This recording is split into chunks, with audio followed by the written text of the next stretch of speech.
Live from our 7 Tasmania studios, your nightly news with Kim Miller begins now. Good evening, everyone. Well, first to some developing news. A coronavirus case has been detected in Tasmania. For more, we're joined by reporter Elizabeth O'Neill. Now, Lizzie, what can you tell us tonight?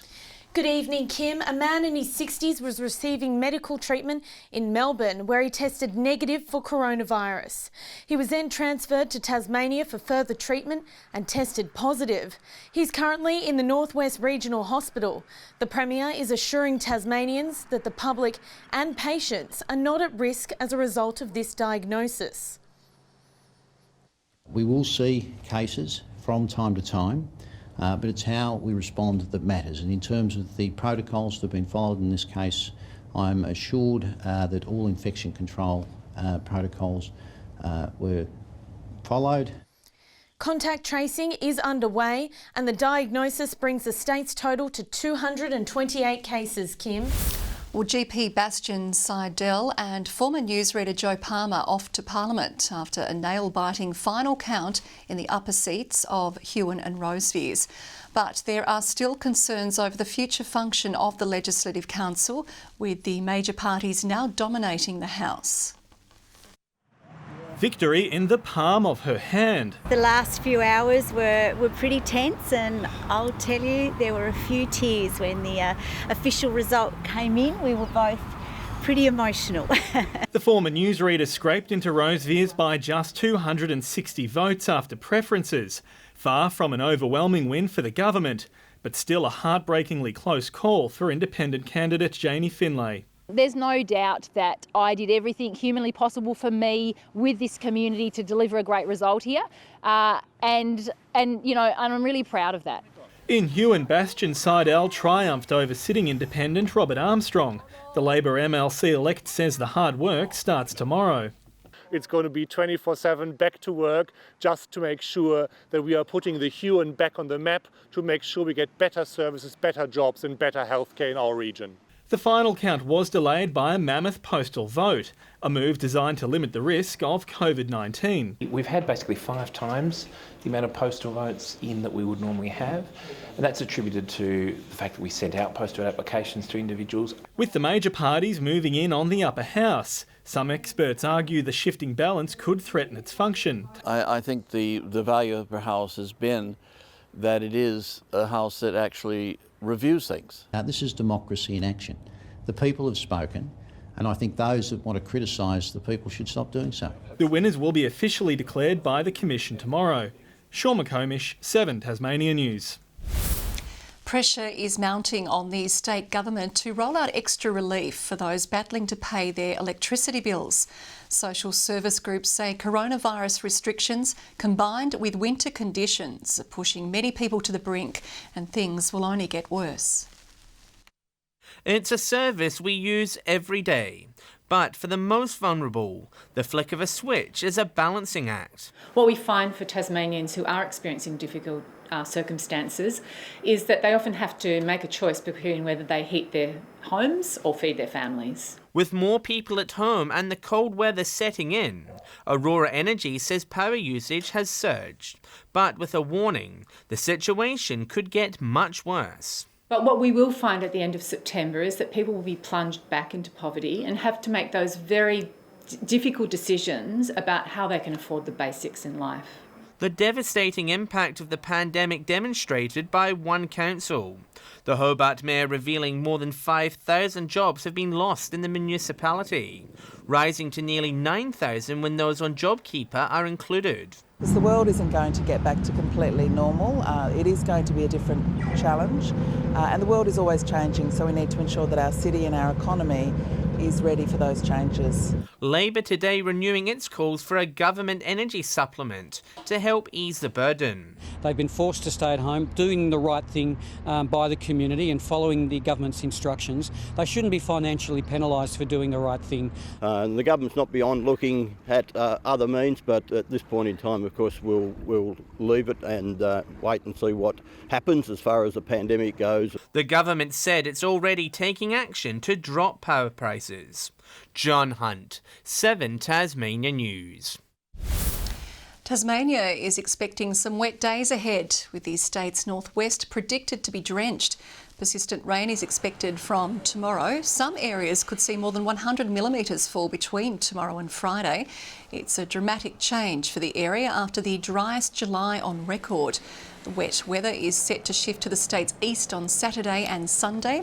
No more snow is forecast, with existing snow expected to melt. And with that wild weather on the way, police are pleading with drivers to take extra care on the roads. Authorities issuing a warning about driving to the conditions following a spate of recent crashes. Tasmania's fatality toll is currently up on last year's, 22 people losing their lives on the roads. It's confronting, and it should confront every Tasmanian. We share the roads, therefore we have to share the responsibility. Make sure you're aware of what's happening in surroundings and continue to drive the conditions. Put your mobile phone down, stay to the speed limits, drop it if need be, but actually do all these things so you can keep yourself safe and the other road users.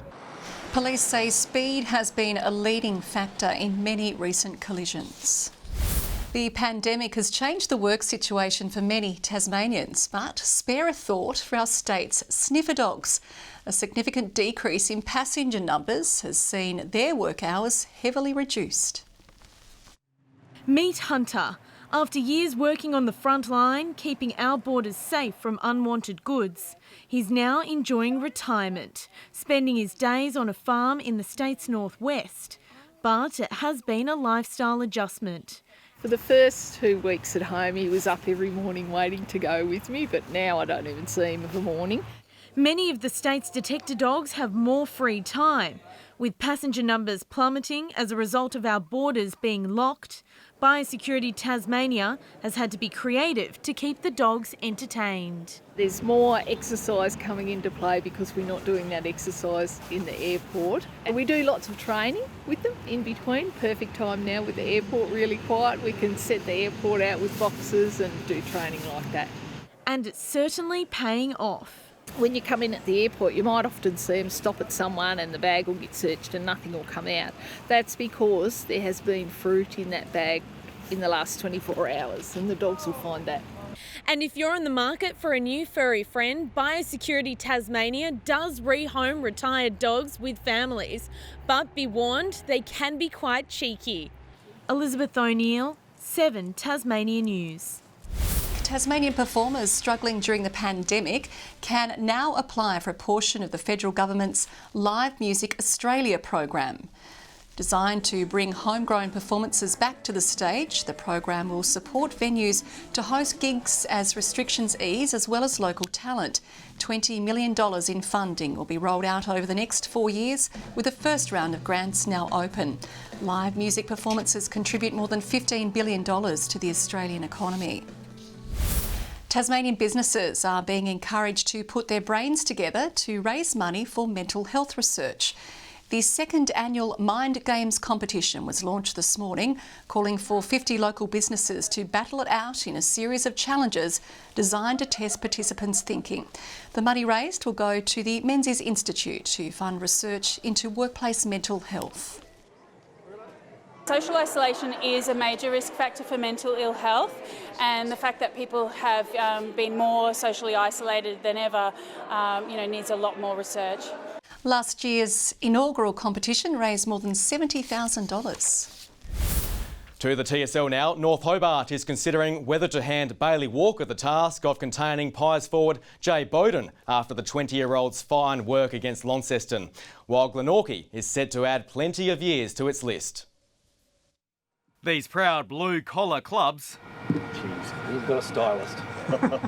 won't be nearly as friendly on Saturday. Coming off a bye, Glenorchy will look a different team, with Sam Rundle and Matt Dilger set to return, and possibly Ben Camrick, experience which lifts the younger troops. Experience around them, telling them where to be and, how to get their starting points right, and from there they could use their instinct, to play footy the way they know how. Veteran Jay Bowden will add to that experience. He might match up with youth. D's defender Bailey Walker is in the mix for the job after containing Mitch Thorpe. Bailey's still only a young man, he's only 20, but he's committed to the footy club, he works his backside off. Whoever gets the job will know they've got a big task, but I'm sure they'll embrace it.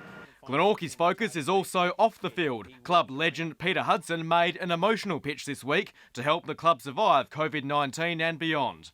So Peter Hudson's got on board to say, let's make sure, the people who got involved with the centenary, let's make sure they stay involved as members of our club.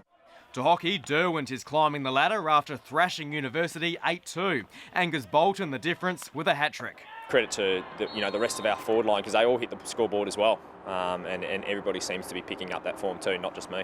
Derwent's up against Canterbury this week, who managed to keep Bolton scoreless last time they met. Which I think is the only time he hasn't scored a goal all season, so we'll be looking to do the same thing. Canterbury beat Diamondbacks 3-0 over the weekend. OHA upset ladder leader Northwest Grads 3-2. We're obviously trying a few new things in the way we play this year, so things are starting to click. And Adam Trinder's Mystic Journey has had her final piece of track work in Launceston before heading to Melbourne to try to go back-to-back in the PB Lawrence Stakes. Radical changes are on the way for women's cricket in Tasmania, with the number of teams in the state's Premier League set to be slashed by 60%. The governing body releasing a sweeping review of the system, saying it's designed to improve the talent pathway. It's a sport on the rise, but the popularity of women's cricket has provided some growing pains at the crease. The Premier League rapidly growing to 10 teams. However, Cricket Tasmania figures reveal 40% of players were playing 2 matches per weekend. There still were competitive games, but there were some games where you knew you weren't going to be tested as a cricketer. We certainly wouldn't be playing 14 and 15-year-old boys against Riley Meredith, so why would we be playing 14 or 15-year-old girls against Belinda Vacarera, for example? A new structure is on its way. The major change will see the Premier League drop from 10 teams to just 4, with a second grade introduced. The program realigned to provide a stronger pathway towards the Tigers and Hurricanes. It can get back to 10 at any point, but it was about it being a top-end competition and the strategy for that top-level first-grade competition being the state's best cricketers. Launceston-based Greater Northern Raiders will be one team in the new Premier League, with the Grade Cricket Committee to select 3 southern teams. That's an independent group which has club representatives and a board member from Cricket Tasmania on it. They'll work through that process. Local clubs backing the realignment, even though they could miss out on selection. The individuals that are playing this game are bigger than the clubs. Without those individuals playing the game, we haven't got a club. So we need to get behind it. John Hunt, 7 Tasmania News. A Tassie basketballer has had the ultimate breakthrough, signing on to play college basketball in the United States. From his foundation on the northwest coast, Rain Smith is flying. The 17-year-old's already represented Australia and Tasmania overseas, and soon he'll be heading away for good to play at the University of Winthrop in South Carolina. I think the way I play just suits there really well. It's the perfect breeding ground for a young basketballer. Winthrop sets a high bar, having won more championships in its conference than any other school. They've been one of the most successful teams in their conference in the entire country over the last 20 years. So I feel like it's the best chance for me to get to the NCAA tournament, which is what I really want to do. The dream to play NBA. His favourite team, Oklahoma. That was sparked by a pair of shoes sponsored by Kevin Durant. Quite a while ago when I first got into basketball, I got a pair of KD 4s. So then Kevin Durant was on Oklahoma at the time, so I've just been going for him since. The Year 12 student is a fan of The Last Dance documentary, which chronicled Michael Jordan's rise from college basketball to the NBA. Both Smith and Jordan are shooting guards. Who knows how far the Tassie prodigy will go? I don't really see it as sacrifice, I guess, because it's what I want to do. He heads over in July next year. Good evening. Temperatures ranged from -9 at Lyowini to 17 today at Strawn. Hobart 11, Launceston 14, Burnie 12 and Devonport 13 degrees. Near to above average temperatures, St Helens 16, the Bass Strait Islands 15, Smithton 14 today, Lowhead and Friendly Beaches 13, Grove 10 and Ouse got to 9 degrees. High cloud over Tasmania streaming in from the northwest, patches of low cloud over the west and north of the state. An extensive cloud band heads over southeast Australia from origins over the Indian Ocean. Most of the continent under clear skies, just that area of cloud over southern WA. Tomorrow a high sets up residents over southeast Queensland. A large and slow-moving low blankets the bite ahead of the next high. The winds north-northeasterly at 5 to 15 knots over the east and up to 20 to 30 knots over the west, but lighter and more variable over the southwest lakes. Strong wind warning in the west from Low Rocky Point to Sandy Cape. Now tomorrow a top of 14 for Hobart with a shower or two developing as that low approaches, 13 for Geeveston and a shower or two for Bothwell, 11 the high. 13 for Launceston with a shower or two, rain for Devonport, 13 the top, Cressy 11 with a shower or two as well. 13 the high for Burnie, a bit wet, Strawn showery and 14, 15 for Curry. And for the eastern areas, St Helens cloudy and 14, same for Swansea, a possible shower for Orford and also 14 degrees. On Thursday, rain over the northwest with showers elsewhere across the state. On Friday, more showers with heavier rain over the northwest and a possible storm over the northeast. And on Saturday, the wet weather is set to continue along the east with east to northeasterly winds. A shower or two in Perth tomorrow, showers also in Adelaide, rain tending to showers in Melbourne, partly cloudy with temperatures in the 20s for Sydney and Brisbane. And partly cloudy in Hobart, it's currently 7 degrees. Partly cloudy in Launceston, 9 at the moment and 9 right now in Devonport. Even though I didn't take part in dry July, it was dry right around the state, Kim. That's going to change pretty quickly over the next week with plenty of rain forecast. But then again, I'm feeling pretty good today. I don't know if it's because I had a great night's sleep or maybe it's because it's only 20 days of winter to go.